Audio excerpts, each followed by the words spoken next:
अस्सलाम वालेकुम वरहमतुल्लाहि वबरकातुहू। उम्मीद है आप लोग सब खैरियत से होंगे। मैं भी अल्हम्दुलिल्लाह अल्लाह का लाख लाख शुक्र है सन खैरियत से। आज की तरह जिस वीडियो रिएक्शन देने जा रहे हैं RH नेटवर्क चैनल का नाम है। इनके चैनल का लिंक मैं डिस्क्रिप्शन बॉक्स में दे दूँगा। आप लोग इनके चैनल को सब्सक्राइब करिएगा और मेरी वीडियो को ये पूरा एंड तक देखिएगा। बहुत शिद्दत की गर्मी है भाई, बहुत गर्मी हो रही है। तो वीडियो का टॉपिक आपका बहुत बेहतरीन टॉपिक है ये, और ये है अंडरवर्ल्ड के ऊपर, जो हमने सभी ने नाम सुना होगा, तमाम फिल्मों में देखा है। हाजी मस्तान। हाजी मस्तान कौन थे, क्या थे, पूरी हकीकत इस वीडियो में मतलब बताई गई है। वीडियो को आप लोग एंड तक देखिएगा, बेहतरीन वीडियो ये। हाजी मस्तान के बारे में पूरी मतलब शुरू से लेके एंड तक के इस वीडियो के बारे में बताया गया है। सच्चाई जो भी हकीकत है हम लोगों को पता चलता है वीडियो के ज़रिए से। तो पूरी वीडियो एंड तक देखिएगा, बेहतरीन वीडियो ये हाजी मस्तान के बारे में। उनकी शुरुआत से लेकर आखिर तक कैसा उनका दौर रहा, कैसे लोगों को चाहते भी थे, तमाम बॉलीवुड वाले भी, गरीब लोग भी, मतलब गरीबों के मसीहा थे। तो आइए पहले वीडियो देखते हैं इंशाल्लाह हम लोग, फिर उसके बाद बात करते हैं। वीडियो अच्छी लगे तो मैं रिक्वेस्ट करूँगा इसको शेयर ज़रूर करें, लाइक ज़रूर करें, मेरे चैनल पर नए हो तो सब्सक्राइब ज़रूर करें और बेल आइकन ज़रूर दबाएँ, ताकि जैसे वीडियो अपलोड करें तो आप लोग को नोटिफिकेशन मिल जाए। और अपनी राय कमेंट बॉक्स में ज़रूर बताया करें। तो चलिए आइए बिना देरी की वीडियो स्टार्ट करते हैं, उसके बाद बात करते हैं।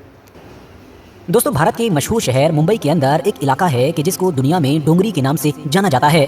हमारी नई जनरेशन के ज्यादातर लोग तो ऐसे हैं कि जो इस इलाके के बारे में ज्यादा कुछ नहीं जानते हैं, और जो थोड़े बहुत लोग जानते भी हैं वो दरअसल उस मुनव्वर फारूकी की वजह से जानते हैं कि जो एक स्टैंड अप कॉमेडियन है और साथ ही साथ उन्होंने हाल ही में बिग बॉस नाम का मशहूर रियलिटी शो जीता है। क्योंकि मुनव्वर फारूकी न सिर्फ इस इलाके से बिलोंग ही करते हैं, बल्कि अक्सर वो ऑन स्क्रीन अपने इस इलाके को प्रमोट भी करते हैं। मिसाल के तौर पर आप लोगों ने उनका वो डायलॉग तो सुना ही होगा कि ट्रॉफी तो डोंगरी ही जाएगी। दोस्तों, आज के दौर में हम लोगों के लिए ये डोंगरी नाम भले ही बड़ा नया और आम सा हो, लेकिन जितने भी लोग सन 1950 और 60 से लेकर 1990 और 2000 के बीच पैदा हुए हैं, वो सभी लोग अच्छी तरह से जानते हैं कि ये कोई आम नाम या फिर कोई आम इलाका नहीं है, बल्कि ये तो वही इलाका है कि जिसका किसी दौर में सिर्फ नाम सुनते ही न सिर्फ भारत बल्कि दुनिया में लोग कांप जाते थे। और ऐसा इसलिए था क्योंकि मुंबई का ये पर्टिकुलर इलाका न सिर्फ लंबे वक्त तक के लिए अंडरवर्ल्ड का गढ़ बना रहा, बल्कि इसी इलाके ने ही उस इंसान को जन्म दिया कि जो आगे जाकर अंडरवर्ल्ड का सबसे बड़ा और सबसे खतरनाक चेहरा बना। हाँ दोस्तों, मैं उसी चेहरे और उसी इंसान की बात कर रहा हूँ कि जिसको आज दुनिया दाऊद इब्राहिम के नाम से जानती है। वही दाऊद इब्राहिम की जो क्राइम की दुनिया में इतना ज्यादा आगे बढ़ गया कि इंडिया की जो मोस्ट वांटेड की लिस्ट है उसमें भी वो हमेशा टॉप पर ही बना रहा, जिसकी जिंदगी के ऊपर एक पूरी किताब भी लिखी गई जिसका नाम है डोंगरी टू दुबई। लेकिन दोस्तों, आज की इस वीडियो में बात दाऊद इब्राहिम की नहीं बल्कि उस इंसान की होगी कि जिसको दाऊद का गुरु माना जाता है और जिसके अंडर में रहकर ही दाऊद न सिर्फ इतना ज्यादा ताकतवर बना बल्कि आगे जाकर खतरनाक भी बन गया। बात होगी उस इंसान की कि जिसको मुंबई अंडरवर्ल्ड का पहला डॉन माना जाता है और जिसके बारे में ये भी कहा जाता है कि वो इतिहास का पहला ऐसा डॉन था कि जिसने अपनी पूरी जिंदगी में किसी के ऊपर गोली नहीं चलाई, न ही तलवार चाकू वगैरह जैसे हथियारों से किसी के ऊपर हमला किया। 20 साल तक लगातार अंडरवर्ल्ड पर राज किया, मगर उसके बावजूद भी कभी इस इंसान के ऊपर किसी का मर्डर वगैरह करने का कोई इल्जाम या फिर कोई केस भी नहीं हुआ। बॉलीवुड इंडस्ट्री के बड़े बड़े चेहरे जैसा कि धर्मेंद्र, अमिताभ बच्चन, राज कपूर और दिलीप कुमार वगैरह, ये सारे लोग इस इंसान को अपना जिगरी दोस्त मानते, इसके साथ पार्टीज वगैरह करते। तो दूसरी तरफ आम पब्लिक भी ज्यादातर इस इंसान को अपना मसीहा कहती। महंगी गाड़ियों के शौकीन और हमेशा सफेद कपड़े पहनने वाले इस मशहूर डॉन को दुनिया आज तक हाजी मस्तान के नाम से याद करती है। और तो और बॉलीवुड इंडस्ट्री में इस इंसान के ऊपर फिल्में भी बनाई गई हैं। मिसाल के तौर पर अमिताभ बच्चन की दीवार नाम की वो फिल्म कि जिसने अमिताभ को पूरी दुनिया में एक नई पहचान दिलाई, वो दरअसल इसी इंसान की जिंदगी पर बनी थी। इसके अलावा नए दौर में अजय देवगन की movie once upon a time Mumbai भी इसी इंसान की कहानी पर बनी है। अब एक हद से ज्यादा गरीब फैमिली में पैदा होने वाला बच्चा मुंबई का इतना बड़ा और पहला डॉन कैसे बन गया, इसके पीछे भी बड़ी दिलचस्प कहानी है। RH नेटवर्क के नॉलेजेबल फ्रेंड्स, हाजी मस्तान का रियल यानी कि असली नाम था मस्तान हैदर मिर्जा।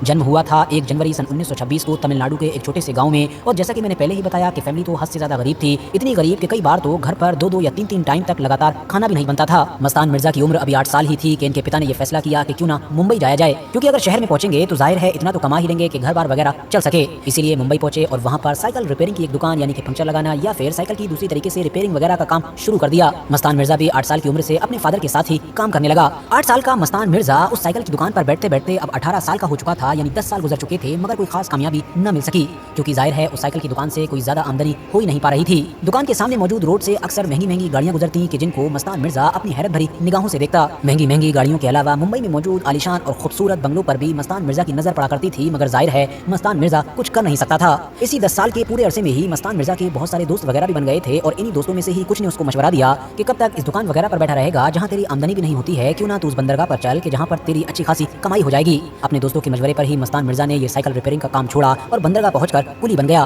पानी के जहाज से जितना भी सामान उतरता या जितने लोग उतरते उनका सामान अपने ऊपर रखकर हाजी मस्तान ने ढोना शुरू कर दिया। और यहीं से ही मस्तान मिर्जा ने अब वो काम करना भी शुरू किया कि जिसके बलबूते पर आगे जाकर मस्तान मिर्जा ने अपना पूरा ये अंडरवर्ल्ड का एम्पायर खड़ा किया। यानी जिसके बलबूते पर मस्तान मिर्जा न सिर्फ अमीर हुआ बल्कि पूरी जिंदगी ही बदल गई। ये काम था स्मगलिंग का, यानी कि सोना चांदी या फिर इलेक्ट्रॉनिक वगैरह के बहुत सारे कीमती आइटम जो दुनिया भर के अलग अलग देशों से आते थे उसको अपने पास छिपाकर, क्योंकि जाहिर है मस्तान मिर्जा तो कुली हुआ करते थे, बंदरगाह पर मौजूद जो अथॉरिटी है उससे बचते हुए बाहर तक पहुंचाना। दोस्तों मस्तान मिर्जा की ईमानदारी से जुड़ी हुई कहानियां भी काफी मशहूर हैं। एक कहानी शेख मोहम्मद अल गालिब के बारे में भी सुनाई जाती है, जो एक अरबी इंसान था और मस्तान मिर्जा का काफी पक्का दोस्त बन गया था और यही इंसान मस्तान मिर्जा से अब बड़े लेवल पर गोल्ड वगैरह की स्मगलिंग कराने लगा था। एक बार की बात है, जब ये सऊदी अरबिया के इलाके से ढेर सारा गोल्ड लेकर भारत आया तो पहले ही किसी ने मुखबरी कर दी थी, जिसकी वजह से यहाँ की पुलिस ने उसको अरेस्ट कर लिया और उसको आगे चलकर 3 साल की सजा भी सुना दी गई। मगर हाँ दोस्तों, जब इसको पुलिस ने अरेस्ट किया था तो उससे पहले ही ये कुछ गोल्ड हाजी मस्तान को स्मगल करने के लिए दे चुका था। इसीलिए मोहम्मद अल गालिब को चिंता भी थी और शायद यकीन भी हो चुका था कि उसका वो गोल्ड तो अब बर्बाद हो गया है। लेकिन 3 साल की सजा काटने के बाद जब वो दोबारा बंदरगाह पर पहुंचा, हाजी मस्तान से मिला तो हाजी मस्तान उसको अपने घर लेकर गए। वहाँ पर बाकायदा उसकी वो पेटी, उसकी वो संदूक बिल्कुल वैसे ही मौजूद थी जैसी उसने हाजी मस्तान को दी थी। यानी हाजी मस्तान ने उसको खोल कर भी नहीं देखा था। उसको जब खोल कर देखा गया तो उसमें गोल्ड बिल्कुल वैसा ही रखा था, जिससे खुश होकर अब उस मोहम्मद अल गालिब ने उसमें से आधा गोल्ड हाजी मस्तान को ही दे दिया। और बस यहीं से मस्तान मिर्जा की जिंदगी में एक और भी बड़ा मोड़ आया। पैसा तो काफी आ ही रहा था, नाम भी काफी हो चुका था और हमेशा अब मस्तान मिर्जा मर्सिडीज से ही घूमा करता था। हाथ में हमेशा 5 स्टार ब्रांड की मशहूर सिगरेट रहा करती थी और बॉलीवुड के बड़े बड़े चेहरों के बीच में उठना बैठना था। माना जाता है कि हाजी मस्तान को मधुबाला से भी प्यार हुआ था, लेकिन ये मोहब्बत कभी मुकम्मल ना हो सकी और आखिर में मस्तान मिर्जा ने सोना नाम की एक ऐसी लड़की से शादी की कि जिसकी शक्ल मधुबाला से मिला करती थी। फिलहाल हर गुजरते दिन के साथ मस्तान मिर्जा का कद बढ़ता ही जा रहा था। मस्तान मिर्जा बगैर गोली चलाए और बगैर हथियारों वगैरह का इस्तेमाल किए हुए ही मुंबई अंडरवर्ल्ड का सबसे बड़ा और पहला डॉन बन चुका था। याद रहे दोस्तों कि ये वो दौर था कि जहां एक तरफ तो हाजी मस्तान का पूरे मुंबई अंडरवर्ल्ड पर राज चल रहा था, तो वहीं दूसरी तरफ अब नए नए गैंग भी उभरने लगे थे, जैसा कि पठान ब्रदर्स या फिर दाऊद इब्राहिम वगैरह। लेकिन हाँ, ये जितने भी छोटे बड़े गैंग थे ये सब मस्तान मिर्जा के अंडर ही में रहा करते थे। मस्तान मिर्जा की हर बात को माना करते थे, बल्कि ये सारे लोग मस्तान मिर्जा को अपना गुरु बताया करते थे। दिलचस्प बात यह है कि मस्तान मिर्जा को कभी भी गिरफ्तार यानी कि अरेस्ट वगैरह भी नहीं किया जाता था।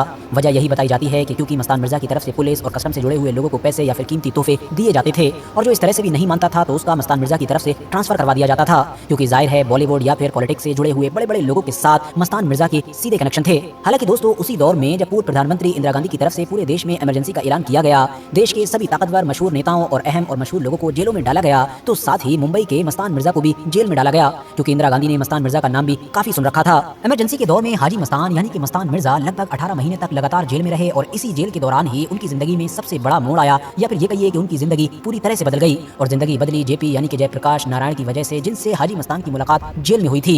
जयप्रकाश नारायण को यह भी पता चला था कि हाजी मस्तान ने इमरजेंसी के दौरान बाहर बहुत सारे अपोजिशन लीडर को यानी कि एक्टिविस्ट और नेताओं को इंदिरा गांधी की पुलिस से बचाने में काफी मदद की थी, तो इससे भी जेपी काफी खुश थे। फिलहाल जयप्रकाश नारायण ने हाजी मस्तान से ये वादा लिया था कि वो ऐसा कोई भी काम नहीं करेंगे अपनी जिंदगी में कि जो उनके देश के खिलाफ हो। हाजी मस्तान ने न सिर्फ वादा किया बल्कि ये भी कहा कि वो बाहर निकलकर जो गलत काम करते भी हैं उन सबको भी छोड़ देंगे। जेल से बाहर आने के बाद मस्तान मिर्जा ने जयप्रकाश नारायण से किया हुआ वादा निभाया और धीरे धीरे गलत कामों से किनारा करना शुरू कर दिया और इसी इरादे के साथ 80 में हज भी किया और इसी हज की वजह से ही मस्तान मिर्जा अब लोगों के लिए हाजी मस्तान बन गया। बाद में हाजी मस्तान की तरफ से एक पॉलिटिकल यानी कि राजनीतिक पार्टी भी बनाई गई थी, जिसका मकसद था दलित और मुस्लिम लोगों का विकास करना। लेकिन हाँ, हाजी मस्तान को राजनीति में ज्यादा कामयाबी न मिल सकी। इस पॉलिटिकल पार्टी का दिलीप कुमार ने खूब बढ़ चढ़कर प्रचार किया था।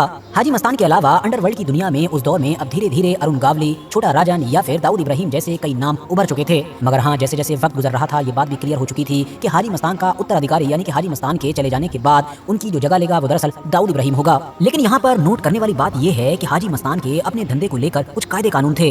उनका कहना था कि जितनी भी स्मगलिंग वगैरह होगी वो सोना चांदी जैसी चीजों की ही होगी, शराब, ड्रग्स या वेपन्स वगैरह की स्मगलिंग नहीं की जाएगी। साथ ही हाजी मस्तान की तरफ से दाऊद इब्राहिम को भी ये नसीहत की गई थी कि हमेशा आम लोगों को अपने धंधे वगैरह से दूर रखो, क्योंकि जब तक तुम आम लोगों से दूर रहोगे, अपने धंधे की वजह से उनको कोई नुकसान वगैरह नहीं पहुंचाओगे, तब तक पुलिस भी तुम्हारे पीछे कभी नहीं आएगी। इसीलिए हाजी मस्तान की तरफ से अपना काम धाम करने की जो टाइमलाइन दी गई थी वो दरअसल रात के 9 बजे से सुबह के 5 बजे तक की थी। यानी जितना भी ये स्मगलिंग वगैरह का काम करना है ये सारा रात में ही करना है, क्योंकि अगर तुम ये सारा काम रात में करोगे तो जाहिर है आम लोगों के बीच में नहीं आओगे, और जब आम लोगों के बीच में नहीं आओगे तो पुलिस भी ऑटोमेटिकली तुम्हारे बीच में नहीं आएगी। ये दरअसल आप कह सकते हैं कि हाजी मस्तान का अपना एक फलसफा और अपना एक मंत्र था। फिलहाल हज वगैरह करने के बाद जब हाजी मस्तान ने पॉलिटिक्स में एंट्री मारी तो जैसे जैसे वो पॉलिटिक्स में घुसते गए वैसे वैसे अब अंडरवर्ल्ड में उनकी पकड़ कमजोर पड़ती चली गई। दूसरी तरफ दाऊद इब्राहिम का कद बढ़ता चला गया और इतना ज्यादा कद बढ़ गया कि अब दाऊद इब्राहिम ने हाजी मस्तान का गैंग छोड़ दिया, यानी एक तरीके से उनसे ही बगावत कर डाली और खुद अपना ही काम धंधा शुरू किया और अपने ही कायदे कानून बनाए। ड्रग्स, शराब, हथियार, इस तरह की सारी ही चीज़ों की स्मगलिंग और धंधे शुरू कर दिए कि जिनके बारे में हाजी मस्तान ने कभी सोचा भी नहीं था। आप कह सकते हैं कि पॉलिटिक्स में आने के बाद जैसे जैसे हाजी मस्तान की जिंदगी बदलना शुरू हुई और अंडरवर्ल्ड में उनकी पकड़ कमजोर पड़ना शुरू हुई, वैसे वैसे अब अंडरवर्ल्ड का चेहरा ही बदल गया। एक दूसरे की गैंग से आगे निकलने की होड़ में दुश्मनियां इतनी आगे बढ़ी कि कत्लेआम शुरू हो गए और वो भी मुंबई की बीच सड़कों पर। RDX और AK-47 जैसी चीजों की भी स्मगलिंग होने लगी। फिलहाल ये तो अपने आप में ही एक अलग टॉपिक है जिसका ताल्लुक सीधे तौर पर दाऊद इब्राहिम की जिंदगी के साथ है। तो अगर आप लोग चाहेंगे तो आने वाले दिनों में दाऊद इब्राहिम के ऊपर भी एक पर्टिकुलर वीडियो बना दी जाएगी। वापस आए अगर अपनी कहानी पर, तो हाजी मस्तान ने अपनी जिंदगी के ज्यादातर आखिरी दिन अपनी फैमिली के साथ गुजारे थे और आखिरकार 25 जून सन 1994 को हार्ट अटैक की वजह से 68 साल की उम्र में हाजी मस्तान ने इस दुनिया को अलविदा कहा। दोस्तों, मुंबई के अंदर हाजी मस्तान की छवि एक रॉबिन हुड की भी मानी जाती थी। यही वजह थी कि सुबह होते ही हाजी मस्तान का न सिर्फ दरबार लगता था, बल्कि लंबी कतारों में लोग घर के बाहर आकर खड़े हो जाते थे जिनको अपने इंसाफ कराना होते थे या फिर मदद वगैरह चाहिए होती थी। फिलहाल हाजी मस्तान की फैमिली आज भी मुंबई के अंदर रहती है, जिसमें दो तो उनकी बेटियां हैं, जबकि एक बेटा है कि जिसको हाजी मस्तान ने किसी दौर में गोद लिया था और जिसका नाम है सुंदर शेखर। तो दोस्तों, ये तो थी हाजी मस्तान की कहानी। बाकी आज की ये वीडियो खत्म करने से पहले तो दोस्तों, ये था हमारा रिएक्शन। बहुत शिद्दत से गर्मी है, दुआ करें बारिश जब हो जाए, मौसम तब्दील हो जाए, बहुत शिद्दत से गर्मी है। तो ये थी हमारा रिएक्शन। देखा हम लोगों ने हाजी मस्तान साहब जो अब इस दुनिया में नहीं रहे, उनका एक अपना ही रुतबा था, एक आला मकाम था कि लोग उनके नाम से थर्राते थे, कांपते थे। हालांकि उन्होंने कभी अपनी ज़िंदगी में गोली नहीं चलाई, ना किसी को मर्डर किया, ना छुरी चाकू कुछ नहीं चलाई, लेकिन फिर भी अंडरवर्ल्ड पर 20 साल उन्होंने राज किया। उन्हीं की देन है जो दाऊद इब्राहिम, जिनका हम नाम लोग जानते हैं, जो मोस्ट वांटेड आज सभी जानते हैं दाऊद इब्राहिम के बारे में। उन्हीं से समझ लो ये बन के निकले हैं। तो ये कहानी थी हाजी मस्तान। उनकी अच्छाई की भी बात बताया गया और वो अंडरवर्ल्ड के डाउन तो थे ही थे, लेकिन गरीबों के मसीहा थे। और हम लोगों ने वीडियो पूरा देखा है। उम्मीद है वीडियो आप लोगों को अच्छी भी लगी होगी। वीडियो अच्छी लगी है तो इसको शेयर ज़रूर करिएगा और लाइक ज़रूर किया करिए और अपनी राय कमेंट बॉक्स में ज़रूर बताइएगा और मेरे चैनल को सब्सक्राइब करिएगा। तो फिर इंशाल्लाह मिलेंगे नेक्स्ट वीडियो में। तब तक के लिए अस्सलाम वालेकुम व रहमतुल्लाहि व बरकातहू।